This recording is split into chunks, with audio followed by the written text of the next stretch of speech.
Oh, this is Mr. McMurray, and we're going to light it up one more time here. We're going to talk about light today, properties of light, and lenses and some other things like that, lasers, what have you. And then we will be done for the year, other than, of course, the quiz and the fourth exam, and the article, if you haven't submitted that, and your extra credit article summary if you're going to submit that. But other than that, we're pretty well done. All right, so let's finish up on a strong note here. First of all, we're going to talk about, we talked a little bit about refraction last time, that lenses, if light goes from one medium to another medium, it changes direction because it changes speed. Okay, and so like if white light is coming in here, we said, well, the bottom part hits the glass, so it slows down, and the top part keeps going, so it kind of bends it over a little bit, okay? And then as it comes out the other side, it bends again and goes back down, okay? And we showed it going straight across the middle and then down like this in between these two. But it turns out that light does not, the different frequencies of light do not go exactly the same speed. There are slight differences. Most of the time, it sticks together and they're all might as well be going the same speed. When they go through glass or a window pane or something like that, or lenses if your glasses, they stay together and we still see it as white light. However, if you use something like a prism, okay, and a prism, of course, has the triangular shape of glass or plastic like this, okay, if the light comes in and has to take a sharp turn, well, it turns out that the violet light is about 1% slower than red light. Not a lot, but it's a little slower. And so it actually bends more, diffracts more. The red diffracts less. And all the different other colors in between would be spread in here, but we can't red, orange, yellow, green, blue, indigo, and violet. That just get confusing. Okay. Then when it bends again, it bends so sharp twice in a row that actually separates the different colors of light, and so you would have red, orange, green, yellow, and you would have a rainbow. And this is called dispersion. Okay, it's because of refraction going through different mediums and the changing speeds, just like refraction. But it has to do with separating out the different colors. All right, and so that would be just called dispersions. Now, basically, we can do that with a prism. Although I would do it to demonstrate, but to be honest, I've had very bad luck using a prism in the classroom. I had a window on the west side of the building one time, and it had great in the afternoon sun coming through. Boom, no problem. You could pull up a prism and get a nice rainbow no matter what. But I don't know if it's because the light bulbs don't have the full spectrum of light or what, but we've never had much luck on that. Okay, so I'm not going to try that. You can try it yourself. Okay, but let's talk about rainbows real quick. I just want to talk about it a little bit. I know it's in the other lecture, but rainbow basically is when sunlight hits raindrops and then they're reflected back to your eye. And just like the prism, you're making two bends on it fairly quickly and one reflection at the back. Okay, and because of that, it actually separates out the different colors, which we see as a rainbow. So sunlight's coming in and it diffracts or bends right here, and that partly separates some of the colors. At the back of the raindrop, some of the light just keeps right on going out through the back end, but some of it reflects. Notice that doesn't change anything. You still have the two different colors of light, but or the different colors of light, but they bounce off the back, but they diffract again, or refract. Sorry, I said diffract. Sorry, we'll get to diffraction later. Refracted again. So they refracted here, they refracted here, and because that double refraction, it actually separates out the colors enough that we can see them. And so it comes out at a different angle compared to where it came in at. Violet's at 40 degrees and sunlight is at 42. And red is at 42. I said, well, that's not much difference. But by the time it comes down to your eye, it separates out. And so we would see the different colors of the rainbow. And so the droplets up here might be getting red, droplets in between would be the orange, yellow, whatever, and the raindrops at the bottom of the rainbow would be reflecting violet back to your eye. Okay, and so to see a rainbow, you have to have several things. One, you got to have the sun at your back coming in. You got to have raindrops in front of you and at the right angle so that then when they reflect back to your eye, you will see the rainbow. As long as there's raindrops up here at this angle to your eye, then you're going to see that. But for example, if this guy moved forward, that 45-degree angle would be out here and he may not see any raindrops. So that's why sometimes rainbows disappear as you move forward. Or if the rain quits or these rain droplets in the air stop, then you don't see a rainbow anymore. Okay. You can never get to the end of a rainbow because the leprechauns like to keep their goals secret. But the reason that is secret is because as you move forward, it's always going to be ahead of you at this 45-degree angle, and you're kind of walking through a cone, it's the outer edge of the cone. It's always going to be out there somewhere, and you can never get to the thing. Now, it also, because it can't reflect from the ground, there's no raindrops in the ground and so forth, so you only see a arc, or what we think of as the rainbow shape, okay? But technically, if you were up in an airplane, you could see a complete rainbow all 360 degrees, because at all 43-degree angles, all the way below you and above you and around you, there would be light being reflected back to you. All right. Now, another phenomena is if there are enough raindrops over a big enough area, there may be sunlight coming in at an angle like this, and to some of those raindrops, usually down below those other ones we were talking about, and now it hits here, it diffracts up a little bit, they reflect, and they reflect double reflection this time, and they diffract again when they come out, and once again you've got red separating from violet. Okay, and if you have these raindrops and the other raindrops, then you have at two different levels, you have rainbows being reflected back to you, and that is a double rainbow. Okay, it's more rare because you got to have raindrops over a bigger area at different angles and so forth, but you do see those fairly often. They're not like, ooh, I've never seen one of those before, kind of thing. All right. Now, we're going to start talking about lenses. And one of the first uses for lenses, well, besides reading glasses with Ben Franklin and microscopes with Leeuwenhoek way back when, was cameras. Okay. And let's just talk about cameras for a second, and then we'll get back to this other stuff. All right. All right. Let me get a little setup thing here, and then we'll get ready. Generally, if I have a flower vase here and I have a wall over here, I don't see a picture of the flower vase over here on the wall. Why? Because, well, light from the top of the plant is hitting and bouncing off, from the bottom of the plant is hitting it, bouncing off. There's so many different light rays from different objects that are being reflected or bounced off of them that they cancel each other out, they interfere, and we don't see anything. However, someone said, hey, what if we made a pinhole camera? We have one little hole. That way, only one beam of light can come from the bottom. Of course, notice it ends up at the top. And from the top can come through the hole to the bottom, and the same thing is true for every part in here. There's only one place that light can come through, and they came up with a pinhole camera. All right, and so what is a pinhole camera? Well, this one made out of Pringles cans or something like, we have a hole right there at the bottom. Okay, if you look on the inside, can't see much about that, but there's a piece of wax paper there in the middle with a square around it. Okay, that's where I cut a hole in it. I put the one with the hole with the end in it. Then this hole has it cut out, and it has that piece of wax paper across there.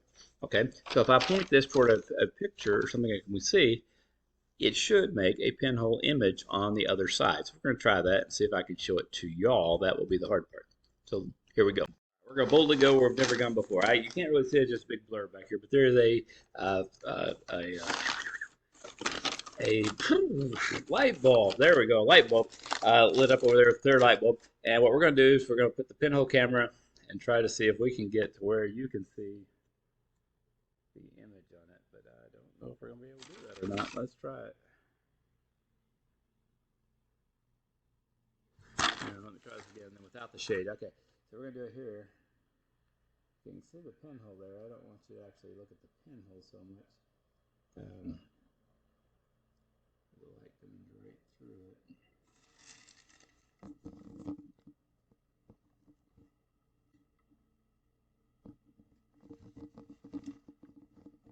Yeah. Okay, I think there you can kind of see down in the middle, off to the right of the actual pinhole. You can see a light imager. That's this area of light over here that's being demonstrated. Okay. We're kind of close to it. Maybe it'd help better from a little farther apart.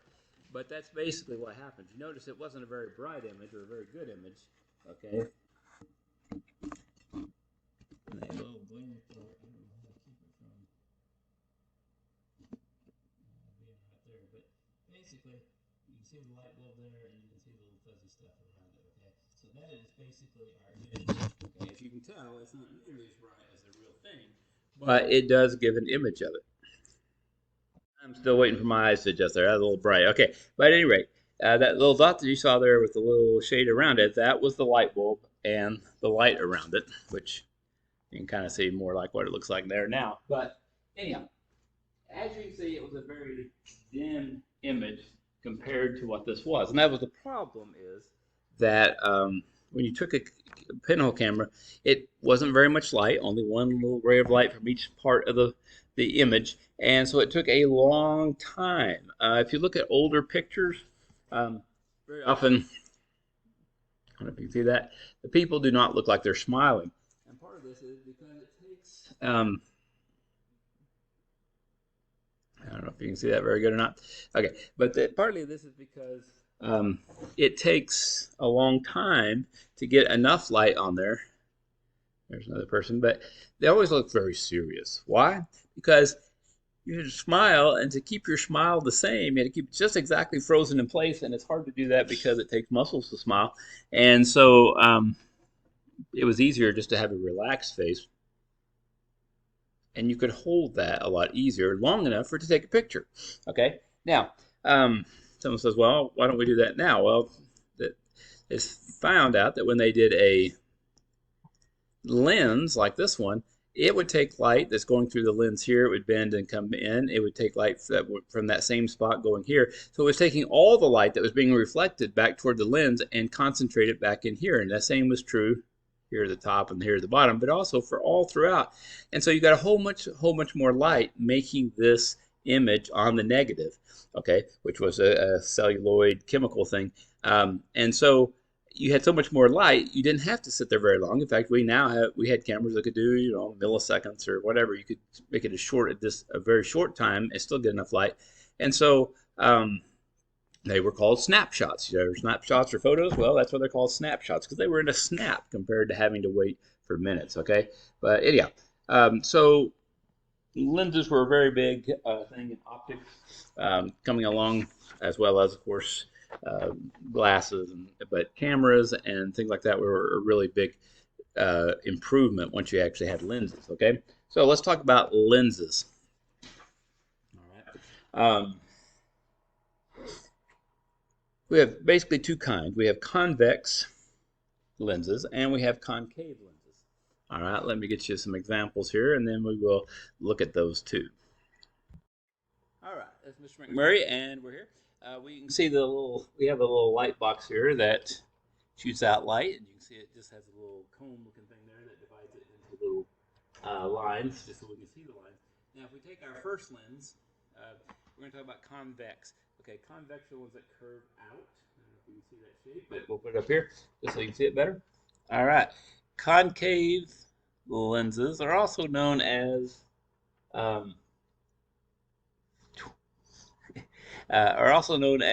converging lenses, because you can see what the light rays do as they go through. They are bent once and they get closer together as they go through this first side, and they get even closer and they eventually cross over here on the other side. Okay, now where they cross right there is called the focal point. Okay, that's where they are all focused on. All right, and the distance from there to the middle of the lens is the focal distance. Now, technically, this is a double concave, all right, and you notice it has a fairly short focal length, okay, because it's curved on both sides. If it's only curved on one side, then this one is here, it's flat on one side, so it's sometimes called plano-convex, okay, so it doesn't bend it when it comes through the flat side, okay, I don't know if you can see the flat side there, doesn't bend it, but when it comes out this other side, it bends it, but since it's only going to bend it once, it goes a lot farther, so it has a longer focal length, okay, from here to there, from the middle of the lens to the focal point, okay, so usually what we call a concave or convex lens very often are double concave. Now, if we have concave, which means it goes on the bends in the middle, and once again, this is a double concave, all right, you'll notice that it bends them out, okay, not only does it bend them out in the first half here, you can see that they're going up, but then when they come out the other side, they are very far out. Now, notice that the light in the middle goes straight. If you hit directly in the middle of a convex or concave lens, it will continue to go straight ahead, okay? Only in the middle. But as you get farther out to the edges, you notice they bend more and more. So the refraction, or the bending, is greatest the farther you get from the center axis. That's where you have the least or no, basically,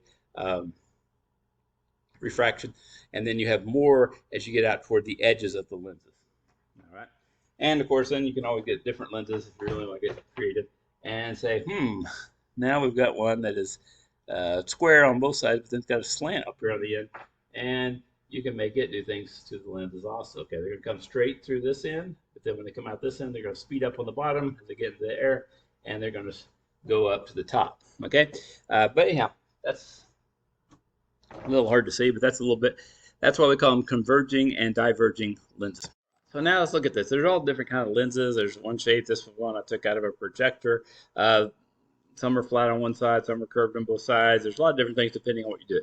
Now, technically, our lenses and our glasses are usually, convex on the outside and concave on the inside, but they're different amounts of convex and concave, and therefore they can adjust them to make the total effect as being concave, spreading the light out so it will focus on the back of our eye instead of in front of our eye like it does, I believe. So that's long-sided, far-sided, okay?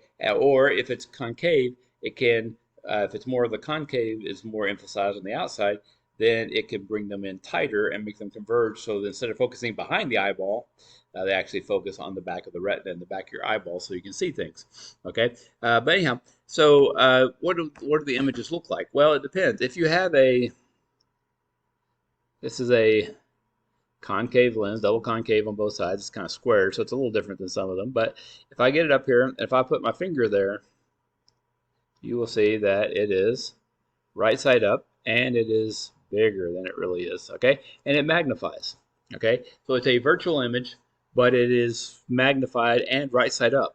However, if I get outside the way the focal length of the lens, all right, you can see my head there's upside down. The light's on the bottom, my head's on top. Okay, because remember the light rays as they come through cross, and the one at the top where you focus down, and the one there going up. But once they cross and they come back the other way, now they're all upside down. So you get an upside down image. Okay, now technically this happens in the lens of our eyeball, and on the back of our eyeball we actually see an upside down image. But our brain sorts all that out for us and turns it right side up so we can see normal. Okay, now on a concave, on the other hand, concave, doesn't matter if you're closer or farther, but you will notice that my head is smaller in the concave than it is in real life, okay? So if you get a big head, just give someone a concave lens and they'll get rid of their big head. Okay, anyhow, so it's a virtual image. It's upright, okay? It will never be upside down, and it's always smaller, that is. Very common use for these are in lens finders for cameras and stuff like that, because you could look in that little concave mirror and it would show you a whole area, boom, crunch down into a smaller area, okay? And so you could see kind of like a wide angle effect, okay? So anyhow, that's kind of the uses and the type of images that you'll see in those two lenses. All right, one thing for clarification. All right, when you look inside a concave lens, that is always a virtual image, okay? Now, when you look at the concave one, all right, when you're looking at a smaller upside down one, then that is a real image, and that's when you're smaller and upside down, okay? When it's up closer and you have the magnified one, okay, where it has a big finger or whatever, yeah, it looks like a big fingernail. Ooh, look at that fingernail. Okay, then that is a virtual image, because, yeah. All right, anyhow, moving on. All right. Let's see, focal point, we'll talk about that. Okay, so let's do, well, hang on just a second. All right, one more thing. We talked about this lens. This one is a very big, heavy, thick lens. One of the things they used lenses for were in lighthouses to keep, to shine lights out on the ocean so that the ships could see the rocks and so forth and avoid them and know when they're getting close to shore. Well, you need a very powerful light, and they said, well, we want a big light, but we also need a big lens to focus this light and send it out in a strong beam. Unfortunately, if you had to make this big of a lens, it's humongous and it's so heavy, it's not really practical. So someone said, well, hey, what if we use the same curve that these pieces would have on the curve, but instead just put those little pieces of the curve on a flat piece of glass. Okay, and so on a flat piece of glass over here, you can see the little angles. And let me see if I can, if this one will play. All right, and you can see how you still got the right angles, but now it's much flatter because you've shortened it. And that's kind of what they did. They took the lens basically and scooted it down to where it would fit on an almost flat piece of glass. Okay. Now you can also do that various things. You may have seen a lot of times in school we'll have these. All right, that look big. Yes, I look very big there. Okay. All right, you get the idea. Little thin sheets. But if you look at the sheets, they have little ridges on them. Okay, and the ridges are shaped like a convex lens, and so it does, in fact, yes, make a very big picture, but it acts like it, even though it's flat. Okay, in this case, actually flexible. All right, this is the sheet off of an overhead projector. Okay, and it's got several sheets that are kind of put together, but basically the same thing. Okay, you can still see the same thing. Basically, it magnifies, but because it has little ridges on it. Okay, now the ridges are on the middle, so this side's still smooth, this side, but on the inside there's two sets of ridges, and those ridges will help magnify things. Okay, does that make it clear, or at least bigger? Those are called Fresnel. F-R-E-N-S-E-L, Fresnel lens. Okay, and they're basically a way to flatten the lens so you don't have this big old heavy thing. It still has each of those little ridges, still has a little angle that would be the same as if it were part of a lens, but it makes it a much, much flatter product. Now, sometimes there are defects in the lens and they don't focus properly. And there can be several different ways that can happen. One, they can not focus all on the same spot. Okay, that's obviously not good because you don't get a good sharp focus. You get a blurry image. Okay, and this would be like here. Instead of a sharp focal point here, they're all focusing at a little different place. And so you get a blurry image. They spent a lot of money on the Hubble Space Telescope, sent it up into outer space, got it ready, and because someone messed up, it was a very blurry image. Okay, and it would not focus very good. And so you're getting close up, but blurry pictures from outer space. And so it wasn't really that big a deal, or much better than what it was. But fortunately, somebody, because there's billions of dollars tied up in this, said, hey, we better figure out a way to make that work. So they got some lenses that could adjust for that and bring it back into a sharp focus. Okay. Now, there's some other ways you can do it is a lot of times when you have a lens, there's a little diaphragm, and you can tighten it down a little bit. When you squint your eyes, things look blurry, so you kind of squint, you're doing the same thing. You're kind of closing it down. And so since you're closing down some of this area where it's letting in light rays, it cuts out some of these light rays, and the ones that are left will focus better and make it a little sharper for you. Okay, and so that's kind of basically the same thing, kind of squeezing down that area. Or like we said, with the Hubble Space Scope, they got some other mirrors or lenses that adjusted for that and got it all back into a sharp focus. Okay, now that's called a spherical aberration. In other words, the spherical or the shape of the lens was not properly shaped; it was a little bit off. Okay. The other thing is a chromatic aberration. Aberration in this case, chromatic meaning color, aberration meaning defect or something's off. Okay. And in this case, the different colors are reflecting differently or refracting differently. And so you're focusing, you see little shimmers. Usually if you're looking at your image around it, it might have yellow or green or blue, kind of a shimmery effect around it. A lot of times you see this in microscopes and stuff like that. Okay. And in order to fix this, they usually have another lens that they fit onto it that helps to adjust those and get them back into focus. So it's all a achromatic lens. Okay, and a lot of times they have to use these on telescope lenses. Okay, and notice it's kind of more of a concavish, and it causes these ones that are focusing short to go longer, and it helps get them back into focus. Okay. All right, so those are just some good effects we talk. We're not going to do examples of those. All right, now we're going to talk about diffraction. Okay.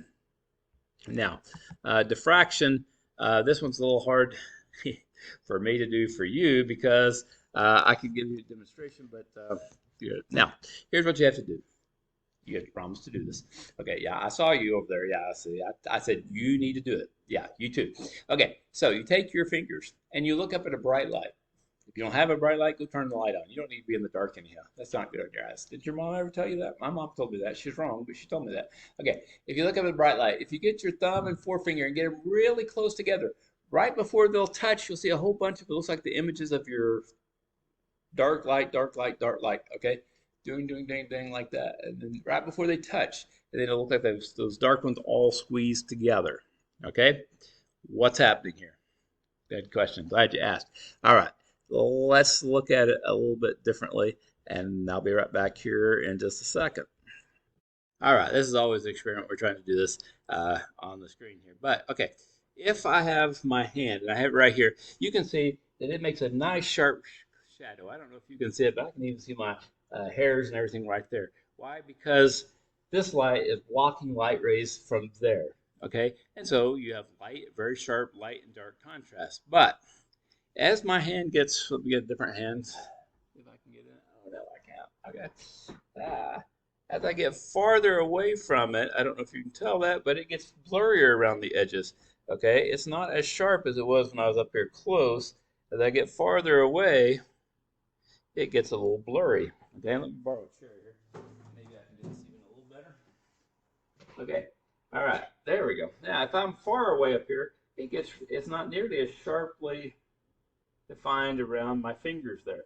Okay, why? Because as light comes from way up there and comes down here, okay, some of the light that was blocked here bends around my finger, and so the farther I am from the screen, more and more light has bent around the edges, and I don't have that sharp light and dark where there's light and there's dark. Okay, it gets blurry because some of the light is bending around there. If I get far enough away, I don't know that I can reach that far. You may get to where it doesn't even look completely black. It may just look kind of grayish and even lighter around the edges. Why? Because more and more light has had a chance to bend around the edges, and that is what we call diffraction. Now, to see diffraction as occurs, okay, it can be where the water is going through a gap, like waves are going through a gap, an opening, like here.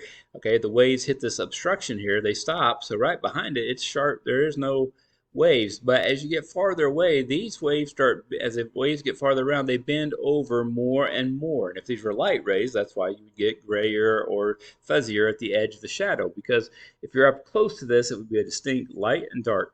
But as you get farther away, some of this light bends around it. Same thing if you have an object that's in the way. As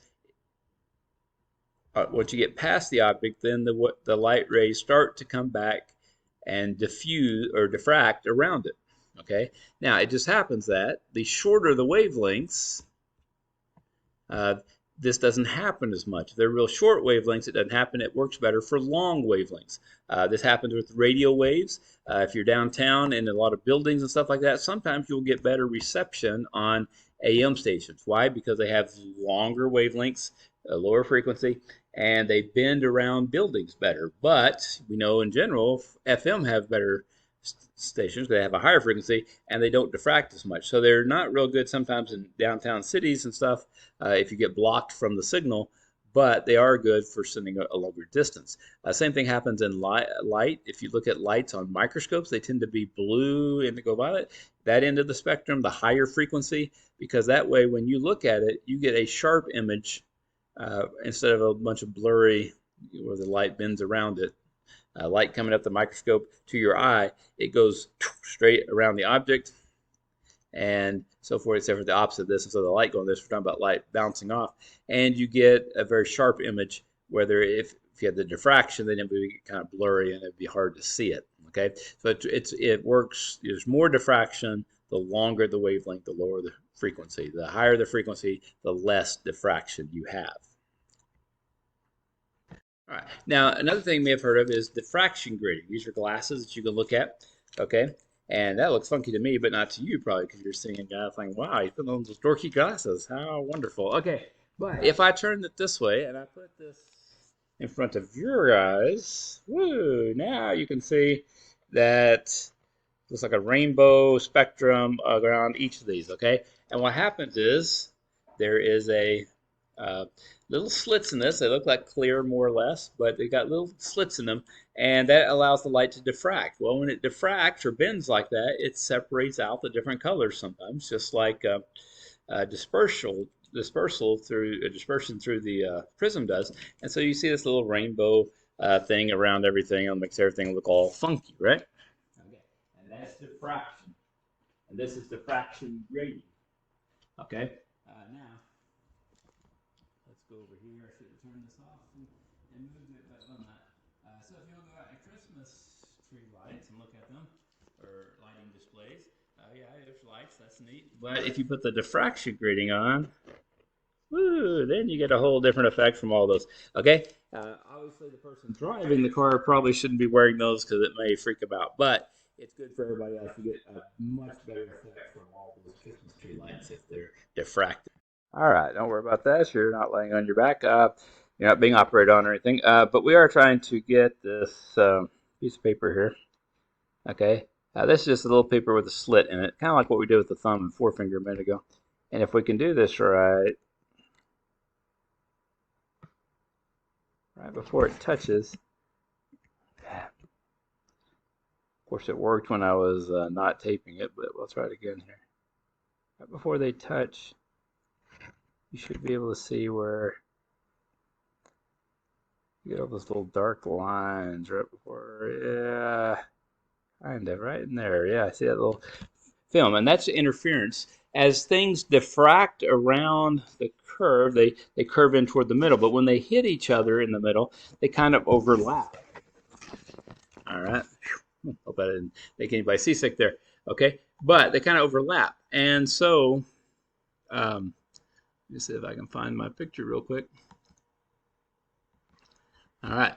If you have light coming through these different places, they overlap. Well, in some places, they cancel each other out. So you have a bright area, and sometimes they reinforce positive reinforcement, and they make it really bright. So you get these, that's why you get that dark black and light lines. As those waves come around, they start running into each other, and in some cases, they have destructive interference, and you get little black lines, and then right next to it, you have constructive interference where it makes it even brighter. So you have these light, dark lines. Okay. By all means, feel free to get a piece of note card, cut out a little slit, and squeeze the slit together as you look through it in the light, just like you did with your, well, you were supposed to, with your forefinger and your thumb. Okay. But that's a characteristic of diffraction. All right. Okay. Now, before I forget, I'm going to do one other thing. We talked about concave and convex real quick. So I said, well, what if I have a convex, which we know makes things smaller, okay, and I have a concave, which I know makes things, or can make things, bigger than they really are, okay? So what happens if I put them together? Well, it depends. Usually, one of them is going to be more concave or convex than the other, just like in our glasses, and so we get an effect where things either look bigger or smaller, depending. But if you take this one, this is a, you get there, okay, so that is obviously concave because it's making it smaller, right? And this one is obviously convex because it's making the writing bigger. Okay, if I put both of them together, though, it looks exactly the same. I don't know if you can see that, but they do. And so they can literally cancel it out because the concave is spreading them out and the converging lens or convex is bringing them back together. But these have to be special two lenses that have exactly the same focal length, exactly the same curvature, and so forth, so that that will work. But basically, you can, yes, in fact, actually cancel each other lenses out. All right. Let's talk about polarizing. No, I'm not talking about politics. We're pretty polarized right now, and nobody's really worrying about insurance and all the things that people really need. They're more worried about fighting each other. But that's okay. Let's not get worried about that right now. We can't fix that. But let's talk about polarizing. If you have polarized sunglasses, okay, some sunglasses are polarized, some are not. Basically, one of the things they do is they block out half of the light, or a lot of the light. Okay, usually they're turned where they look like a picket fence. There's, like, think of it as a picket fence up and down. And so they'd only let light rays come through that are bouncing up and down. Okay, if it's going diagonal or sideways, it doesn't make it through. Most of the time, glare, what we think of as glare coming off the highway or off the lake or something like that, is they tend to be, when it bounces off of the highway or whatever, they tend to be coming back at an angle or maybe even horizontally. So if you have a vertical one, it cuts out a lot of the glare. You've seen all the commercials about how they're super.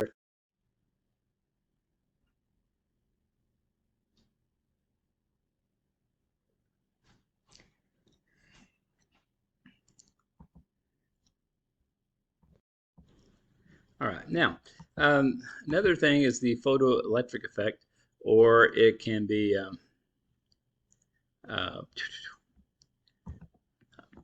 think about solar panels, or think of solar panels. And what happens is certain frequencies of light, high frequencies of light, when they hit certain materials and metals, they will cause it to eject electrons. Well, if it ejects or gives off electrons, then that's basically a flow of electrons is electricity. And that's basically how solar panels work. Now, the deal is, it's not just the amount of light, it has to be the right frequency of light. And so if you only show, for example, red light, which is low frequency, red, orange, yellow, or on the lower end of the spectrum, they're low frequency, they will not cause any electrons to be ejected or given off. And so if you get higher frequencies like indigo violet and ultraviolet, they can actually cause it to eject the electrons, which gives you an electron flow, which gives you electricity. And so it's not just how much light, it's the right frequencies. And sometimes you used to have a lot of calculators that were solar powered, and if they were indoors in a classroom, you might not have enough high frequency from the light bulbs. Yeah, it's bright enough, but it's not enough of the violet. There were yellow lights and things like that. They were on the lower end of the spectrum, and you couldn't get the solar calculator to work. Now, if you have natural lighting, which a lot of the fluorescents now do, and they have the wide range of frequencies, then they will work just fine, even indoors. All right, obviously they'll work outdoors because they're going to get lots of plenty of frequency there, but high frequency, ultraviolet, and so forth. Okay, all right. Now the last thing we'll talk about is lasers. Okay, lasers are always fun because they can cut things up, shoot people with them, whatever. Okay, but basically in this you have a tube of gas. Sometimes they're neon, sometimes they're argon. Usually the inert gases. Why? Because inert gases don't react with things very much. So you can zap them with energy and they don't react and get used up. And so that's good. So what we do is we have a beam here of energy that we burst into the gas. We send this, and it gets these atoms of argon, helium, whatever, very, very excited. Okay, and as they get excited, then they start giving off light, and these light waves go bouncing back and forth. Now you have a mirror at this end, a mirror at this end. This one has a small slit through it, and basically, when all the light bounces forth, they can only go through the slit if it's going, first of all, up and down, okay, and it's all aligned. They have to be going up and down at the same time as each other in step, so to speak, and then they can come out this end. And that is why it's a very concentrated beam of light. And so lasers are quite a bit different than just regular light bulbs. Normally we have light rays and they're just kind of bouncing every which direction and interfering with each other. But to be a laser, all right, if I have a laser, now so you can't see that probably unless I shine it in your eye, but then, okay, I don't think it hurt you. But it would not be a good idea to do a real person. Okay, but anyhow, if I shine the laser, I can shine it a pretty good distance, okay? We have a blue laser here. Used to at one time be able to strike a match and get it to light, but I haven't had as much luck with that lately. But because the laser light is so in step with each other, okay, I can shine it all the way across the room and still fine. In fact, if I stepped out to the hall, I could probably do it to the other end of the stairway. So besides driving cats crazy and stuff like that, lasers are very concentrated light. Okay, and that's basically how they work. Is like I said, you have a flash of energy, flash tube in there. The flash tube excites the atoms. The atoms, as they cool off, not really cool off, but they lose their excitement, they have to give off that energy because energy doesn't just disappear. So they give it off as beams of light, frequency of light. Okay, and because they give off a certain frequency of light, they're usually like this red, or I have a blue laser here. Okay, and they only give off the same frequency. Okay, so first of all, they're monochromatic. Mono means one, so they're one colored because they only give off one frequency of light, and each color of light is a different frequency. So it's very red or green or blue or whatever, depending on what particular gas is being excited and what frequency it gives off the energy that the electrons, when they settle back down and give off their energy, that frequency. So they're monochromatic, so they're just one color. If you try to separate it with a prism or something, it's not going to work. Okay, They are coherent. Coherent means that they are in phase. They're going up and down, up and down. Think of it as in step, okay? So we said if you had interference, if one's going up and one's going down, then they would have destructive interference. No, they've all got to be going up and down at the same time. And you can't have one going up and down like this at an angle and another one doing it up here. No, they have to all be lined up. That's part of what that mirror slit at the end. Here's your little slit. They've all got to be going up and down at the same time in step as they go through. Okay, so coherent means they're in phase or in step, and they're therefore positive reinforcement or interference. Okay, and collimated. Collimated, so what the heck does that mean? That means they have to be parallel to each other. In other words, if this one's going up and down like this one's got to be up and down like this, and so they got to be doing it side by side. They can't be off at different angles or whatever. They've got to be parallel to each other, and so they'll go through that slit at the end. And that's why you got such a concentrated beam of light that will go such a far distance. You don't have different frequencies interfering with each other. You just have one color, one frequency, and they're all in step, and they're all going exactly the same up and down at the right same angle, and then it will go a long distance. Okay, all right, well, I think that's about all we have for tonight. Like I said, I hope you've enjoyed this. Hopefully you've learned something this year, and good luck on your quiz. Don't forget, Chapter 4 exam will count as the Chapter 4 exam, no matter what, and it's our final. And it will, if it's higher than one of your first 3 tests, I will replace one of those grades with the Chapter 4 grade. So it'll count twice as the 4th exam, and then whichever one it's replacing. Okay, and so keep that in mind. Also, extra credit. Don't forget to do that if you're going to do that. Otherwise, that's about it. I've had a good year. I've enjoyed it. Hope you have too. And maybe we'll see you next semester in 14-17 physics. All right. If not, have a good life. I enjoyed having you in class.